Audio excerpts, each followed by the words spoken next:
33 ang patay sa inyong lungsod. Sa ngayon ho ba may mga hinahanap pa po kayong missing, Mayor? Yes, mayroon 3. Opo. So Mayor, ito pong naranasan ninyo na pagbabaha dyan, first time po ito in the city? Yeah, maraming mga nagbaha, pero ang magnitude, this is the first time. Pero for the last 35 years na nakako ng flooding dito sa siyudad. Opo. Saan po ninyo maaring i-contribute ito pong massive flooding na first time po sa napakaraming taon nangyari sa inyong siyudad? Yung rainfall, actually, masyadong it was something like 8 hours na talagang nag-pour. So it goes to something like 5 meters actually. So yun ang ulan actually. Opo, it's not really the wind. Opo, yes sir.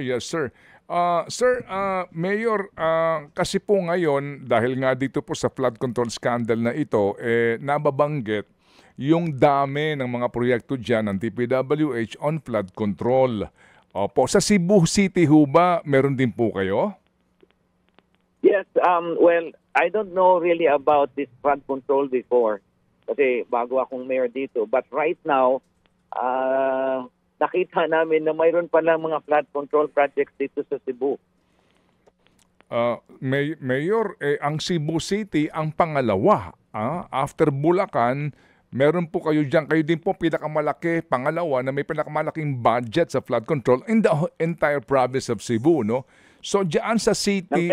Opo, go ahead. Yeah, there were reports na nandito sa Cebu, because I haven't received all the list, no, coming from DPWS.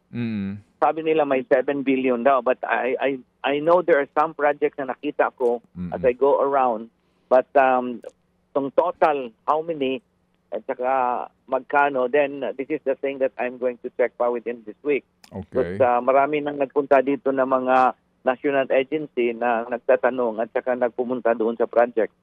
Ako rin, during that time, I think that few days ago, nag-ikot ako, mayroon akong nakita na mga flood control projects, but I realized na hindi sa city yan, actually sa DPWH. Mga kapatid, brothers and sisters, saan ka pa? Dito na tayo sa totoo. Dito na tayo sa True FM. Mga kapatid, mag-subscribe and follow po kayo sa social media accounts ng True Network PH. Yan po kami. Hanapin nyo lang True Network PH, Facebook, Instagram, YouTube, TikTok, and podcast. Mapa Apple or Spotify man yan, mahahanap nyo kami. Lahat ng mga napapanood at napapakinggan nyo po sa programa, nasa social media accounts namin yan. So, paano mga kapatid? See you sa social media!